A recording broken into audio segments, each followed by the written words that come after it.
A blessed day to you. I am Bishop Ruben Abante, and I'm the senior pastor of the Lighthouse Bible Baptist Church.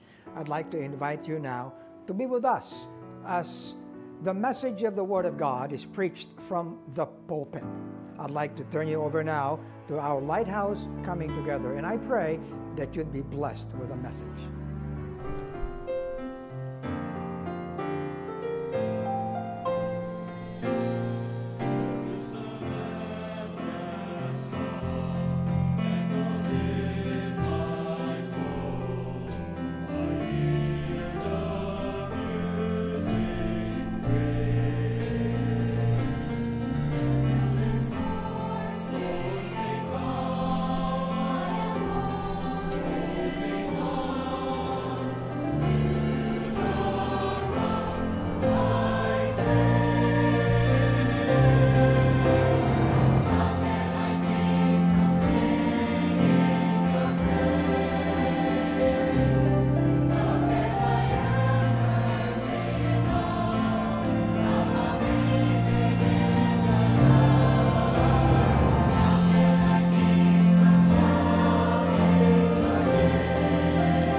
Thank you, choir. Wants to sing. Yeah.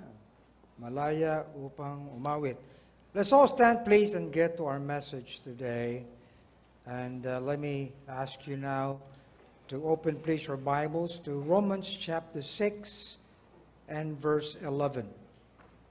Ayan ang ating verse, nasa ating screen, so everyone may be able to read along. But if ever you come to Lighthouse and you have your Bibles, bring them with you always. Kung wala kayong Bible, then ask our leaders here how you can have one. Meron tayong mga Bibles to give out, even New Testaments. Okay?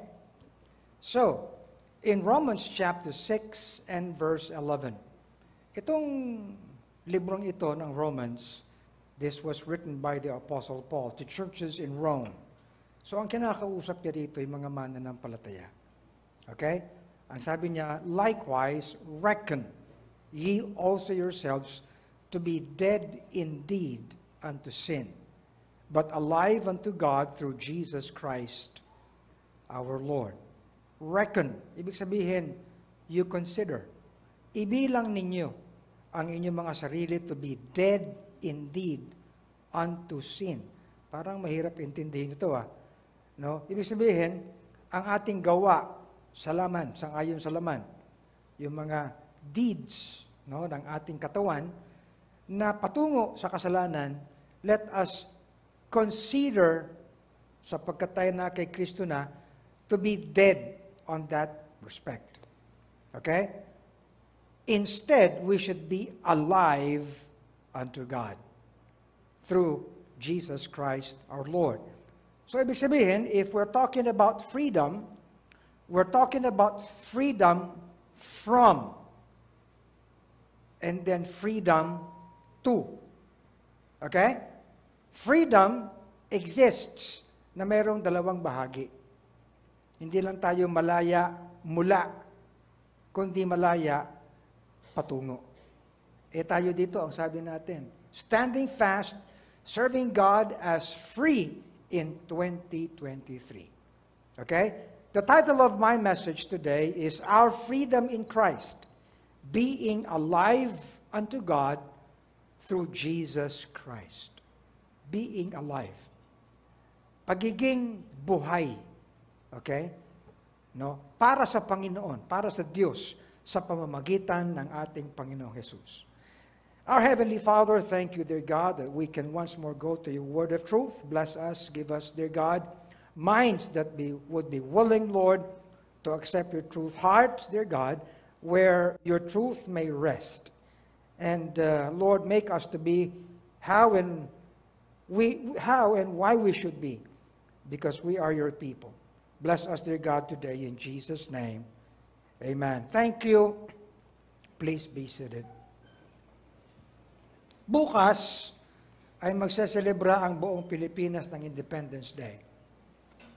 Long weekend.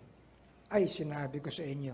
Tuwang-tuwa sana kami nung umalis kami kahapon sapagkat may pagkakataon pumunta ng Tarlac, makapag-ride. Una ay, ang arrangement kasi ay magsisimula ang Independence Ride sa Taguig.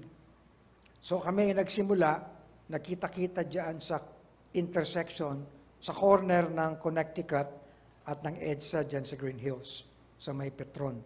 5:30, kami pumunta na ng BGC. Sapagkat ang schedule ay 6:30, we will have to ride out from BGC para pumunta na ng Capas Tarlac. Okay naman. Pagsampa namin ng Skyway, dumidilim. Sabi ko sa sarili ko, okay lang yan. Hindi naman siguro babagsak yan. Nakarating kami ng Lake Shore doon sa paglagpas ng San Fernando, yung Petron, where yung mga iba pang mga riders ay naroroon. Okay? Pero pambihira yan. Pagsampa namin, pagpasok namin ng NLEX, sobrang traffic. As in, grabing traffic. Mabuti na lang, we had the assistance of the HPG. Sapagkat kinontak ko yung PNP para mag-provide ng HPG. So, dalawang hagad. Ayun, mabuti na lang, meron nun. Kung wala, naku Moses, baka hanggang ngayon, wala pa tayo rito. Anyway, nakarating kami doon. And then, punta na, umaambon na. Nakaraos kami sa NCC, no, New Clark City, na event, na activity. So pumunta na kayo ng Subic. Doon kami magtatapos. Pagsampa namin ng SETEX, bumagsak yung ulan. As in. Okay? Sabi ng mga hagad, tumigil sila, tumabi, Bishop, magkakapote ho ba kayo? Bago kami sumampa, tinanong ako noon. Sabi ko, wag na, okay lang yan. Okay, sige. Pagsampa namin, wala akong kapote, dire-diretso yung ulan. Naku, sinabi ko sa iyo. Sabi ko sa mga hagad, sige, okay lang. Diretso. Pagpasok namin, papunta ng Subic. Kinausap ko si Yusek Mau Aplaska, and he was with us. Oh, Yusek, baka ganito rin kalakas yung ulan sa SBMA. Gusto mo bumalik tayo? Sabi niya, kung ganyan din kalakas ang ulan doon, basa na tayo diretso na. Okay, mas maganda, dire-diretso kami. Pagtigal namin ng SBMA, wala na yung ulan. Okay, sabi sa akin ng mga hagad, Bishop, ibang klase kayo. Inaalala namin kayo kasi senior na kayo. Kayo pala, rain or shine. Okay lang. Alam niyo, iniisip ko, kalayaan. Gusto natin maging malaya para gawin yung gusto natin gawin. But somehow along the way, palagi may balakid. Diba? Okay na sana para isiguro na makakarating tayo ng maayos, merong HPG, okay. Pero sobrang traffic, grabe, because it's long weekend. Okay? May mga nagbabanggaan pa. Palaging merong obstacle, palaging merong difficulty. No? Nakasampa na nga kami, papunta na ng SBMA, bagsak naman yung kalakas-lakas na ulan. Okay? Palaging may balakid. Kung pwede lang ba na ang kalayaan ay lubos na kalayaan? Di ba?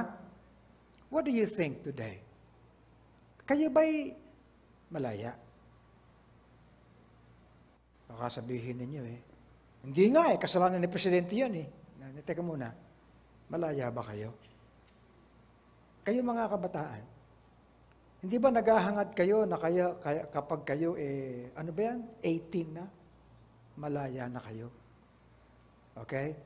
Gusto nyo na makapag-aral kayo, pagkatapos gagraduate kayo. Pag sinabing graduate na kayo, hahagis yung mga caps. Malaya na ako sa eskwelahan. Magtatrabaho ka. Only to find out na pag nagtrabaho ka, you're enslaved. Tama? Oo.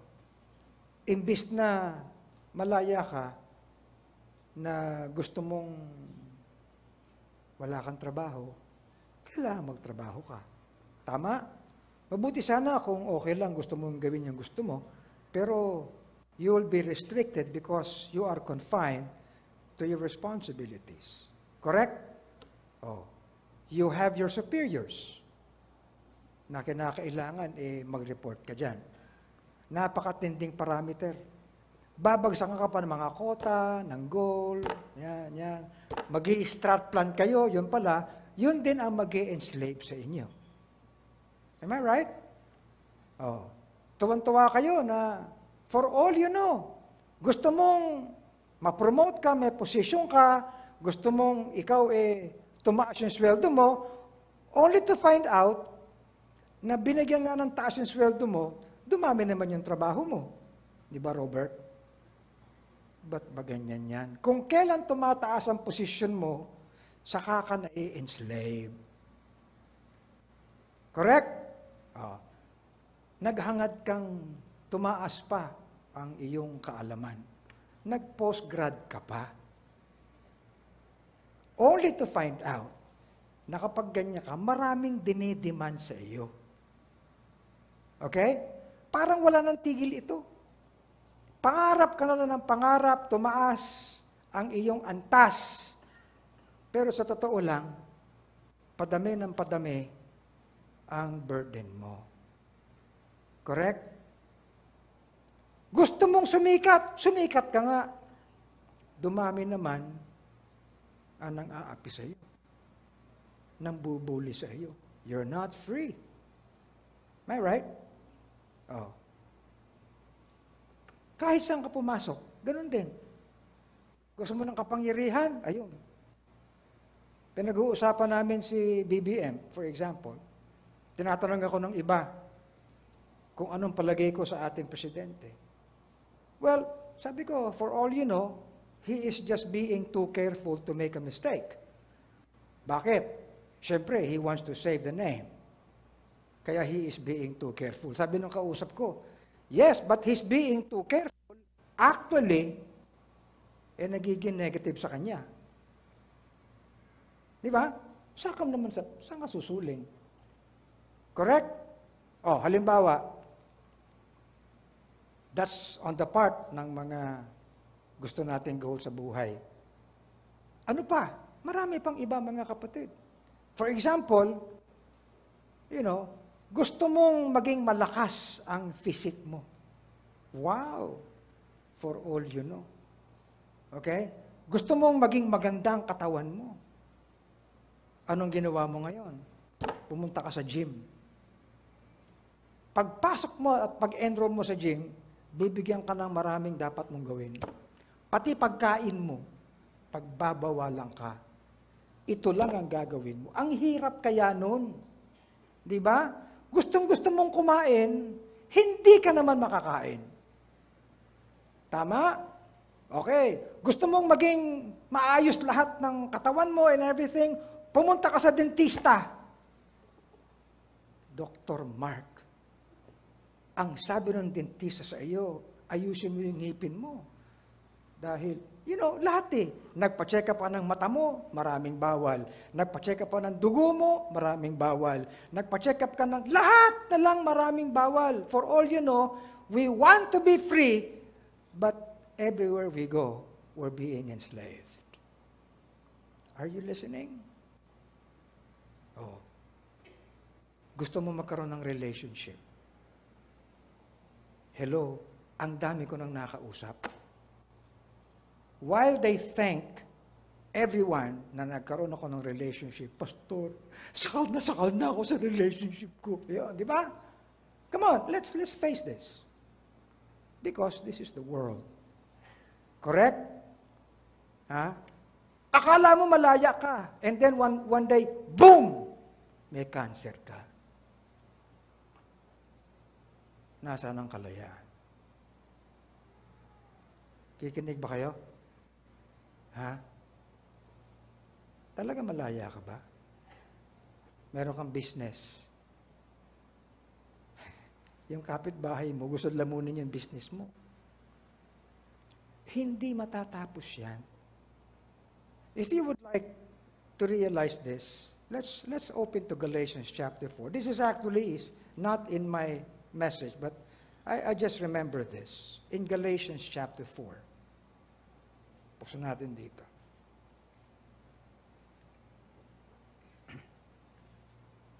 Now I say,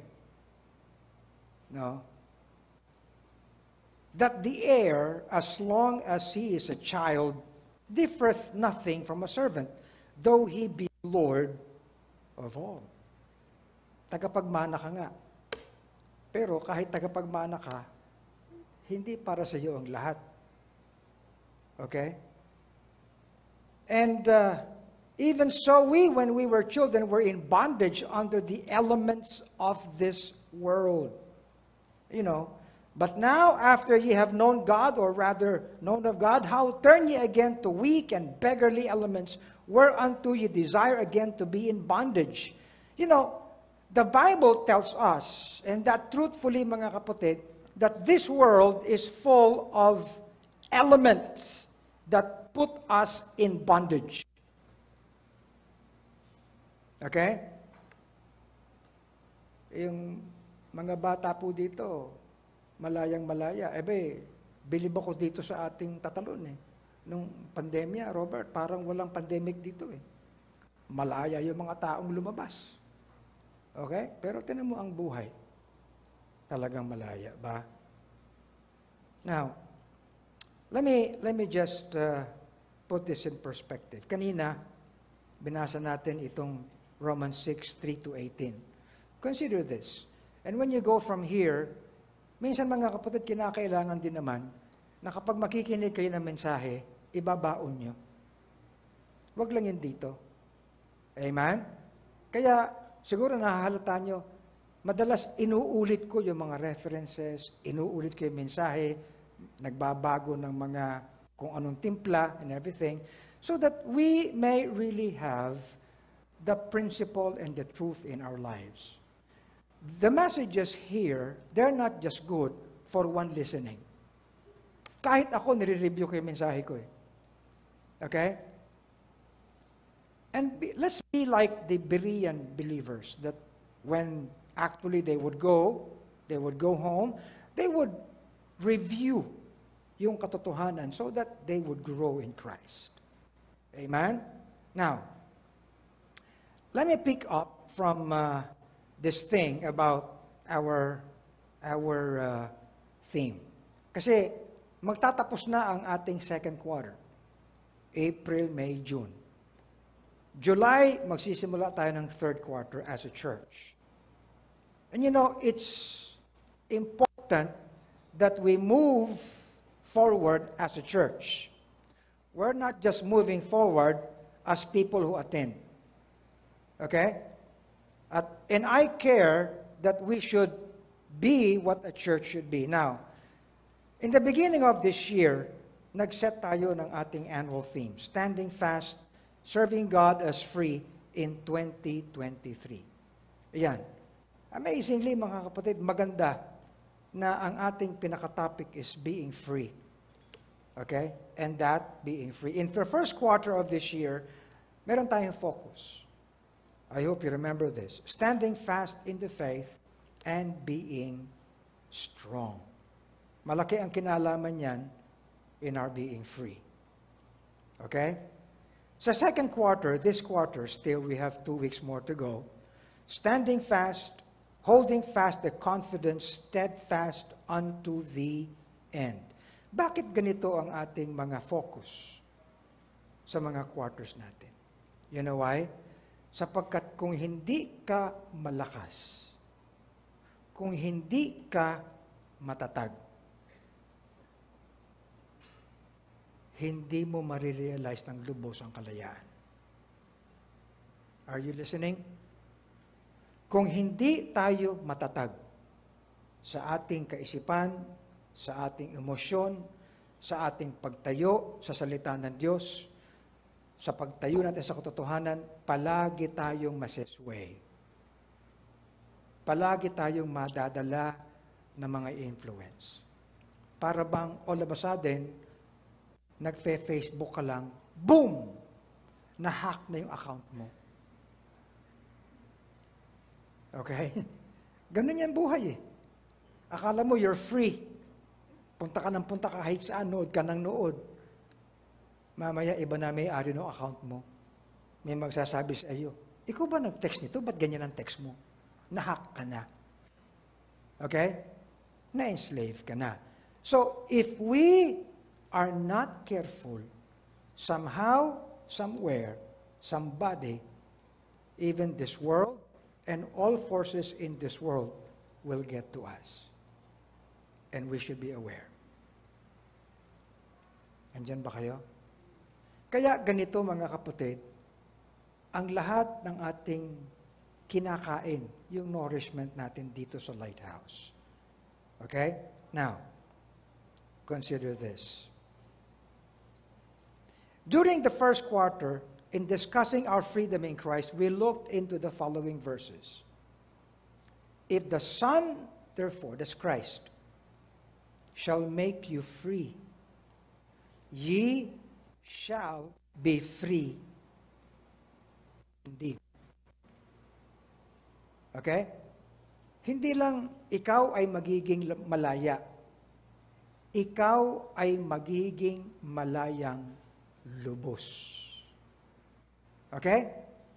Question. Does that mean wala ka nang magiging kabigatan sa buhay? Ha? Yung ba ibig sabihin yan? Yung bang malaya ka lang na easy, you can just be easy-go-lucky in everything. Kaya sira-sira, whatever will be, malaya ako. Yun ba yun? Ha? Kahit malaya ka magpamilya, okay? Kahit malaya ka magnegosyo, you have to be aware of how you would move forward. Okay? Stand fast, therefore, in the liberty wherewith Christ hath made us free. Take note. Stand fast. It's not just thanking God for making us free. It is standing fast in that freedom. Okay? Tatayo ka ng matibay doon sa kalayaan na yun. Okay? At ang sabi, stand fast or baka ma-entangled ka na naman with the yoke of bondage. Kausap ko si Brother Ray Kalingasan. Kasi itong ating lighthouse sa Cainta, of course, si Pastor Bong, sila ang mga kausap ko nung dinevelop yung ating paglipad na mga modules. Yung lipad at paglipad, bahagi yan ng ating LIVE, Lighthouse Initiative for Values Education.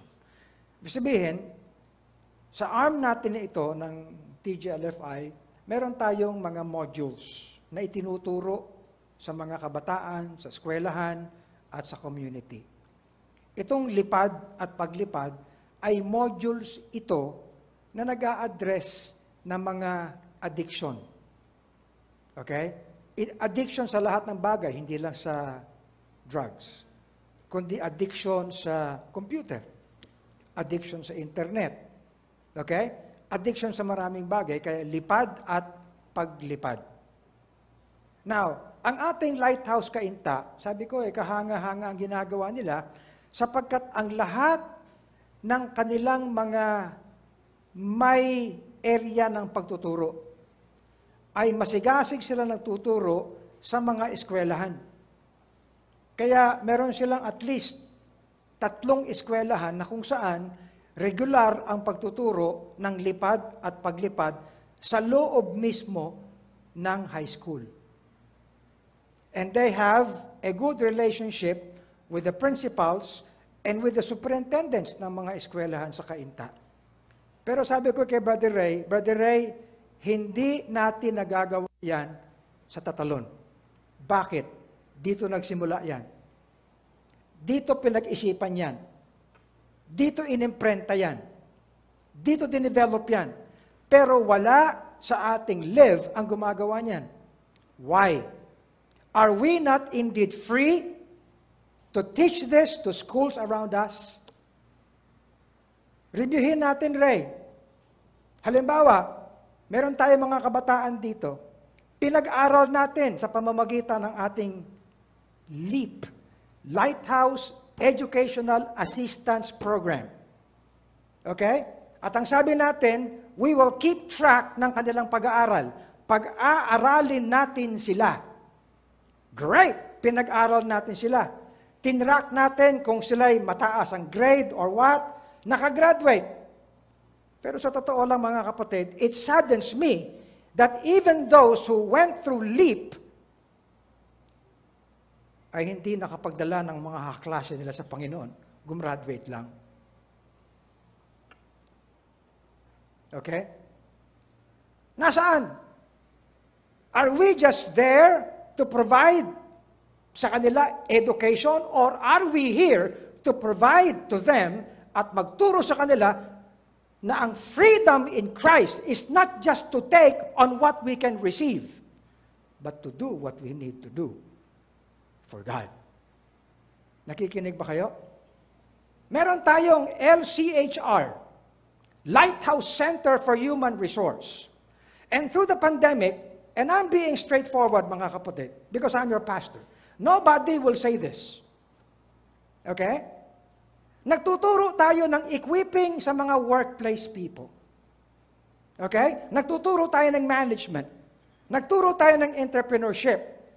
Is this just being done so that you can be successful in your workplace, so that you can grow, so that you can, kasasabi ko lang kanina, in whatever thing we face, palaging merong hatak ng enslavement. But where are those who actually have learned these equipping?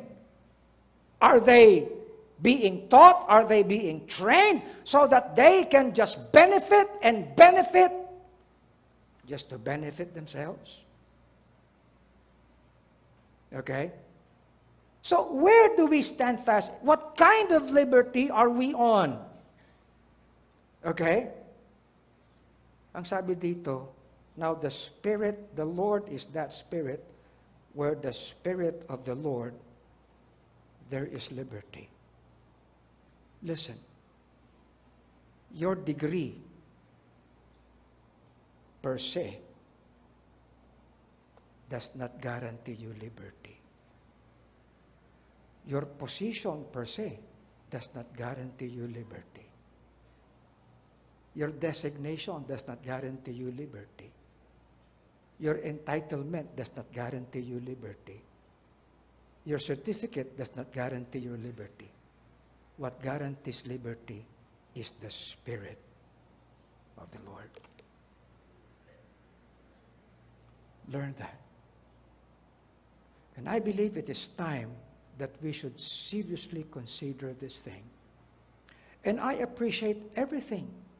I appreciate Dr. Torres, Dr. Eric, for lahat ng ginagawa for this. Pero mga kapatid, nasaan ang talagang kalayaan?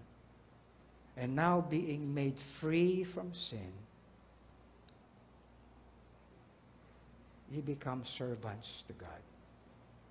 Let's put it this way. And now being free from illness, now being free from disease. Look at that. Ganun lang. Now being free from COVID. Okay? Now being free from cancer. Now being free from anything. What have we become? Are we becoming servants to God? Or are we simply becoming just free? Are we just simply becoming healed? Nothing more. Di ba? Yan ang sinasabi natin. Mga kapatid, it is good to be healed. But if you are simply healed for nothing, sayang ang healing mo. Okay? If you're simply freed on the passive sense, sayang yan. Now, in this quarter ng second, we consider the works of grace in us. And you take note that I have been preaching this for about 3 weeks. Di ba? 3 weeks. Siguro nauumay na kayo. Naiintindihan ko naman yun. Pero alam niyo mga kapatid, this is designed for us to be awakened to the realities. Because I believe that our faith in Jesus Christ must make sense in our lives. Amen? So we therefore realize the 2 aspects of freedom that we have in Christ. One is freedom from sin, and one is freedom to serve God. Okay, pinag-usapan na natin yan. But in this message today, it's not just being free from sin, from condemnation of sin. It's not just being free to serve. Kasi alam niyo mga kapatid, maraming may trabaho, maraming may kabuhayan, maraming merong job descriptions, maraming merong responsibilidad, pero hindi sila buhay. You know what I'm saying? Alam niyo kung ano sila? Ano yung ganun maglakad? Zombie. Ganun ang itsura. Zombie lang sila. Kumikilos lang sila. How many of you today are here, may trabaho kayo, pero ang isip ninyo, wala kayo sa sarili niyo? Tama, mali? Is this reality? Totoo yan. Hindi mo nga mahanapan ng purpose kung ba't ka nandyan. Right? Magkakamot ka pa. Ba't ba ito naging trabaho ko? Di ba? Ganon, ano? Ba't ba ito naging boss ko? Yun. At sinisisi mo ang lahat, pero ang dapat nating reviewin yung kalooban natin. Tama? Kita niyo, sinasabi ko kahapon, nag-uusap ng isang pastor. Alam mo, kako, gisingin natin ang sarili. Masyado tayong naunahan ng galit sa mga presidente, nakalimutan natin ang pag-ibig sa bayan. Tama, mali? Ha? Ulitin ko, masyado tayong naging passionate sa galit sa mga presidente, sa kung sino-sino pa sa mga politiko, nakalimutan natin yung dapat na pag-ibig natin sa bayan. Kaya ako ganito, mga kapatid, ilagay natin sa tamang platform. Ba't ba natin mahal ang bayan natin? Saan tayo maghahanap ng mga Pilipino talaga nagmamahal sa bayan? Kinakailangan ko ba lumabas at mag-imbestiga? You know what? Let me say this here. Ang dapat nakikitaan natin ng talagang nagmamahal sa bayan ay ang mga taga-lighthouse. Tama? And I was talking to pastors yesterday. Aaminin ko sa inyo, may mga sumama doon na gusto lang mag-ride. As in, gusto lang mag-ride. Yung maka-experience siyang magmotor ng malayo, masarap ang hangin, ganun lang. Pero wala na. Nung pumunta kami, dumating kami doon sa complex, may programa, nakahilata na. Pagod daw sila. Gusto kong sabihin, mas pagod nga ako sa inyo, hindi naman kayo nag-organize. May nagsabi pa, uwi na tayo, nakarating na tayo rito eh. Okay na. Ano ba ito? Samantalang, in-explain ko doon sa NCC, sa New Clark City, you know what? Ginagawa natin ito sapagkat, alam mo, National Baptist Day. I'm not actually just encouraging pastors to celebrate National Baptist Day. I am providing for them some facilities para gisingin sila na mayroon palang mga lugar kung saan natin pwedeng gawin ang National Baptist Day celebration. Kaya kung mahirap sa kanila, edi binubuksan na natin. Hindi na maisip yun. Kung pastor ganyan, paano pa kayo miyembro? Make sense? We want true Christians to be alive unto God. Not just to be serving. Sa totoo lang mga kapatid, kahit mga workers ng mga churches, even preachers themselves, have been disgruntled about their works. They just exist. Wala silang purpose. Good? I admire itong company where Antoinette belonged. Samaritan's Purse. They had this Philippine office here. Noong nagsimula ang Samaritan's Purse, this is the relief agency ng Billy Graham Evangelistic Association. Kapag mayroong mga nasalanta ng bagyo, mga emergency, mga lindol and everything, ang Samaritan's Purse ang nauunang umabot. Kaya nung simula ng Samaritan's Purse sa Pilipinas, we actually hosted the first field office here. Tama, Antoinette? Kaya ganun na lang ang attachment ng Samaritan's Purse sa atin. Okay? And we were involved nung nangyari yung Yolanda, okay? Nangyari yung mga, kung ano pang mga kalamidad.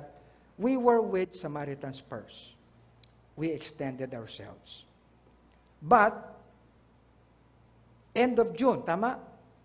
Antoinette, end of June, the Samaritan's Purse will close their office here.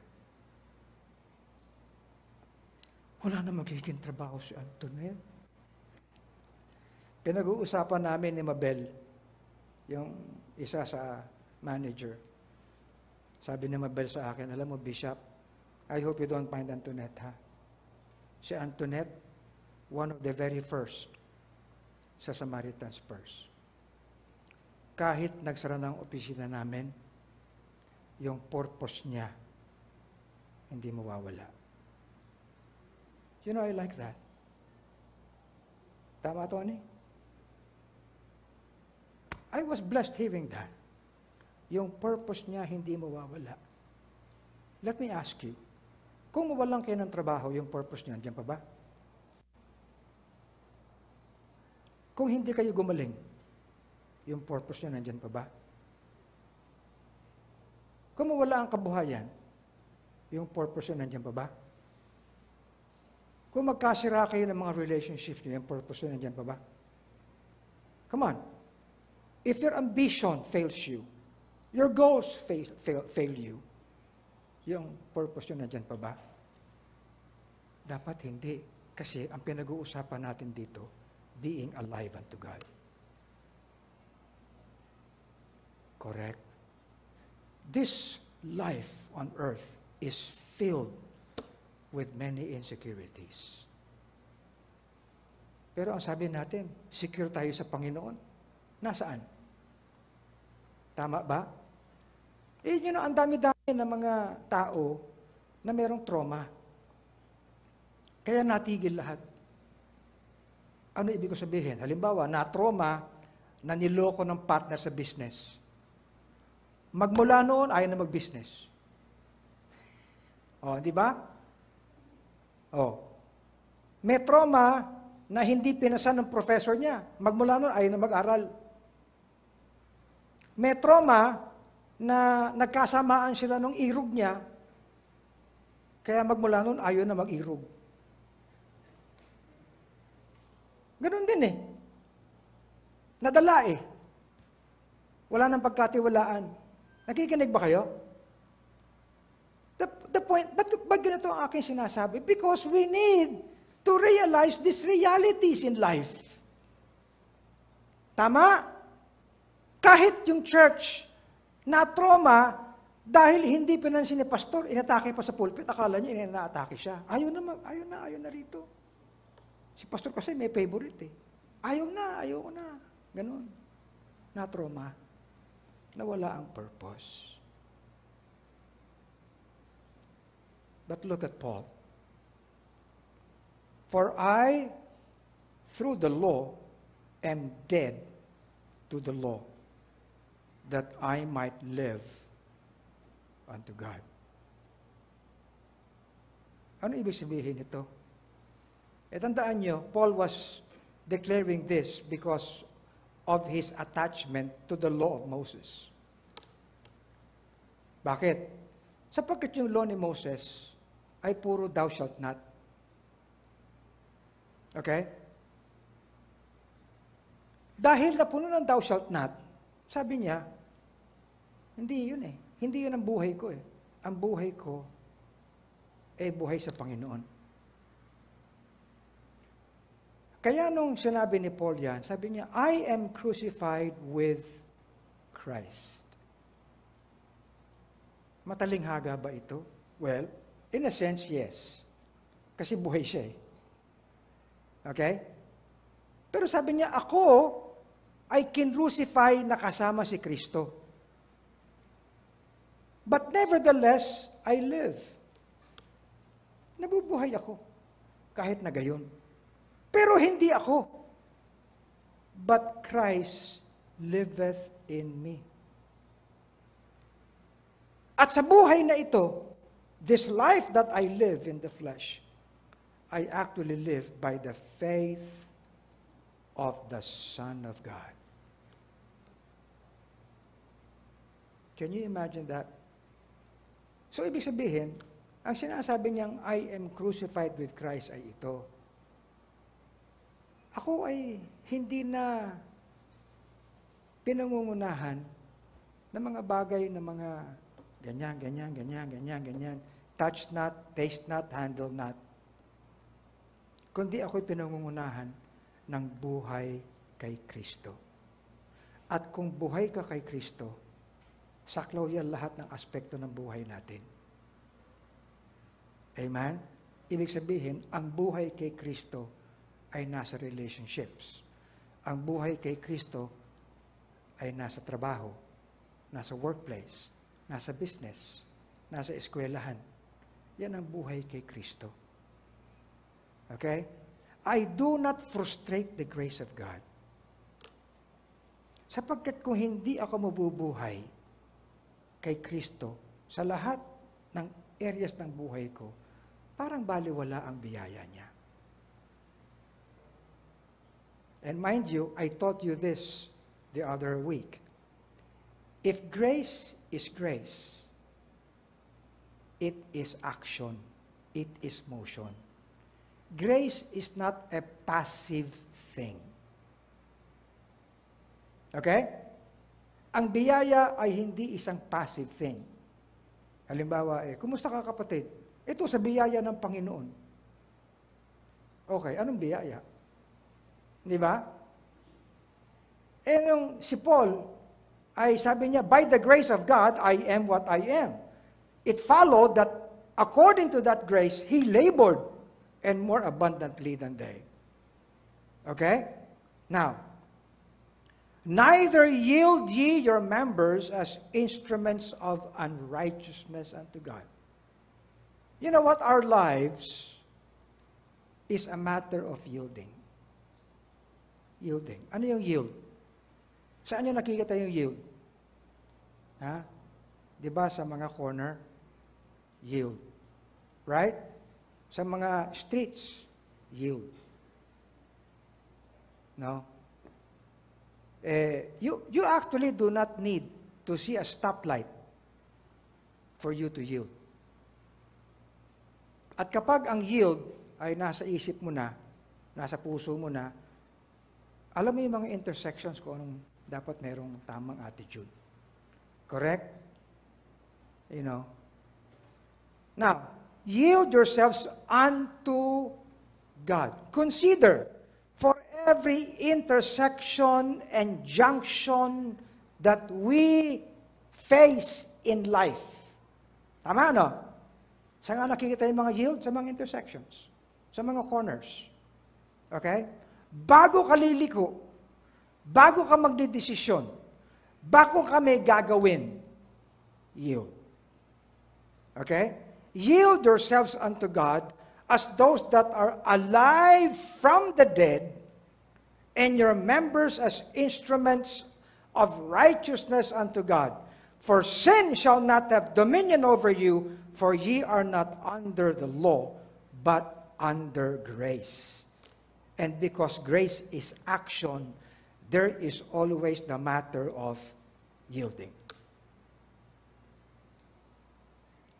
Sa totoo lang, pag hindi kayo sanay makinig sa ganitong preaching, wala kayong maintindihan. Lalo pa kapag nagpipreach na ako, nagsisimula na kayong matulog. Wala kayong maintindihan. As in. Kaya dapat ginigising nyo yung sarili nyo. Nung araw kasi, kapag ako'y magpipreach, merong ABC. Merong 1, 2, 3. Ngayon, wala na. Halos, puro verses na lang. Kasi, ang gusto kong maintindihan natin, hindi yung 1, 2, 3, kundi yung truth in the verses. Amen? So, yun eh. Yun naman talaga ang truth. Hindi yung 1, 2, 3. Tinuruan naman tayo nung araw. Kinakailangan kapag ikay leader, pag nagpe-present ka, kailangan you capture the audience in the, the smallest window of time. Hindi naman tayo lahat ganun. Okay? Now, what? Sabi ni Paul, sa mga taga-Corinth, know ye not that your body is the temple of the Holy Ghost, which is in you, which ye have of God, and ye are not of your own? For ye are bought with a price. Therefore, glorify God in your body, in your spirit, which are God's. Take note. Kapag kasi yung mga mananampalataya babasahin ito, masyadong individual ang kanilang pagkakaintindi. Okay? Totoo naman yun. Pero observe na ang kausap dito ni Paul is one church, the Corinthian church, na maraming miyembro. Tama? Ha? Now, usap tayo ng grammar. What know ye not? Ang kinakausap niya, lahat ng miyembro ng Corinthian church. Correct? Tama? Ye. Ito lahat ng miyembro. Young people, adult, workplace, seniors, lahat kinakausap niya. Know ye not, ye, that your body, ilan? Ilan? According to grammar, dapat yan bodies. Correct? Ha? Pero hindi eh. Ibig sabihin, that is ecclesia as a body. They need to act. They need to move. They need to serve as one. And as a body like Lighthouse Bible Baptist Church is, we are one temple of the Holy Ghost. You see? Ye have of God, ye are not your own. Ye are bought with a price. Therefore glorify God again in your body, in your spirit, which are God's. Isn't the ecclesia a spiritual habitation? A habitation of God in the spirit? But the matter kasi, ang pagkakaintindi nito ng lahat, puro individual lang. Pero dito sa Lighthouse, we are being taught to be a church. We are not just being taught to be individual Christians. And there have been, mga kapatid, ang daming mga Kristiyano na wala naman talagang sense into being a church. Okay? Basta ang talagang inaasahan ko lang sarili ko. Pero hindi eh. And we have been telling this. None of us liveth to himself. Do you agree? And no man dieth to himself. For whether we live unto the Lord. Whether we die unto the Lord. Ang sinasabi ni Paul, kung ito rin pala yun ang pupuntahan, isettle na lang natin ang ating sarili. We are the Lord's.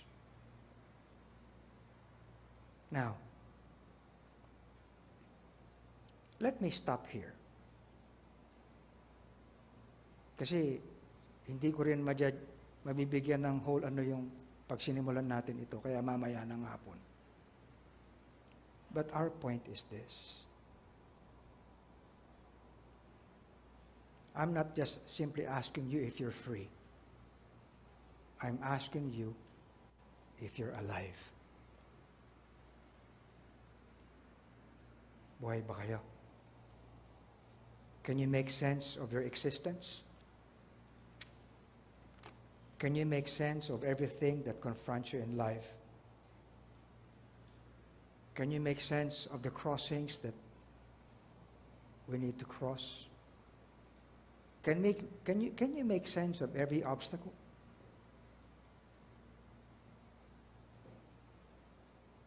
Iniisip ko kahapon, Panginoon, hindi ba pwede na ginagawa naman namin ito para sa iyo, pag-ibig sa bayan? Wag mo na pong ibuhos yung ulan. Bumuhos yung ulan, ang lakas. Di ba? Titigil ba kami? ang kalayaan ay hindi kalayaan para tumigil. Ang talagang kalayaan ay kalayaan magpursige. Tama? Ang kalayaan kay Kristo ay hindi kalayaan para you just simply bask on the privilege of being a child of God. Ang kalayaan kay Kristo is for Him to be glorified in our lives and in our ministries because of our intentional na paglilingkod at pagbuhay. Good? Nung araw, I was asked, kasi sabi sa akin, RA, ikaw ay nire-recommend para maging assistant manager ng electronics. Daming produkto niyan. Ang gawin mo, 3 months. Assess mo lahat ng lines. After 3 months, you submit to us kung anong dapat gawin. Then we will see if you are indeed worthy to be assistant manager. Assistant ako nung ang ID ay 001. Mabihira. Ang ID 001. Anyway, I reviewed all the product lines. I reviewed all of the departments. I reviewed how everyone gumagawa, nagtatrabaho. After 3 months, nagpaalam ako. Sabi ko, can I do research and study? I'd like to go to our principals, kausapin sila and everything. Pinabigyan naman ako. Kaya Robert, pumunta ako sa abroad. I met with the principals. Bumalik ako after and I made a recommendation. Ang sabi ko sa kanila, nagmi-meeting yung board, mga magkakapatid. Ang sabi ko sa kanila, hindi tayo lalago kapag ang ating approach sa market ay kung ano lang ang dinidemand ng market. Hindi alam ng market ang dapat na kunin nila na produkto. Dapat gisingin natin sila. Lalago tayo kapag ang ating mga produkto ay merong feature ng technology. Merong feature ng solusyon. Merong feature na ang kanilang mga negosyo ay handa sa kahit na anong darating na mga advancement. Alam niyo, ang unang-unang naging challenge ko, yung mga matatagal na sa kumpanya. Ayaw nila ng change. Sabi nilang ganyan, pag gagawin natin yan, magte-training na naman tayo. Okay? Pag gagawin natin yan, hindi na kami matututo. Sabi nilang ganyan. Aminado naman sila. Sabi ko, hindi ko naman kayo lalapastanganin. I-equip natin kayo. Kayo mga boss eh. Di ba? But we will provide lahat ng maaaring bagay para sa ating growth.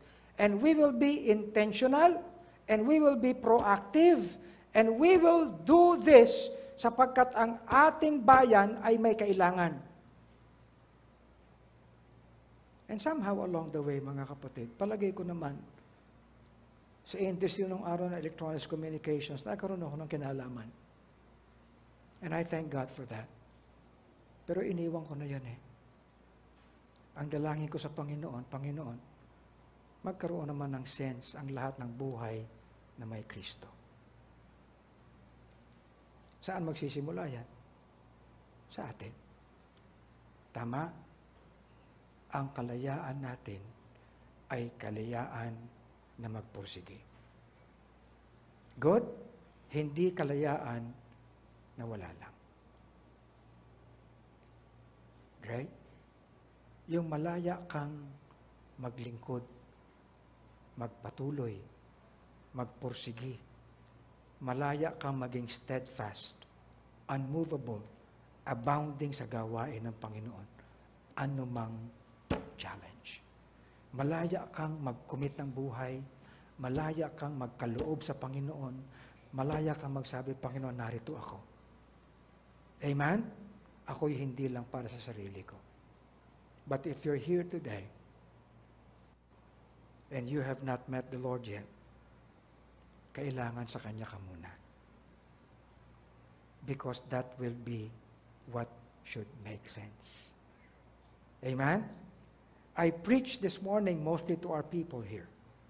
But there may be some people here na naririto sa unang pagkakataon. Okay? Mga kabataan, ang pinakamahalagang mangyari sa buhay mo ay tanggapin mo si Kristo sa puso. Yan. Diyan ka magsisimula. Yan ang tunay na magbibigay sa iyo ng kalayaan. Okay? Where the Spirit of the Lord is, there is liberty. And then everything would make sense before God. Amen?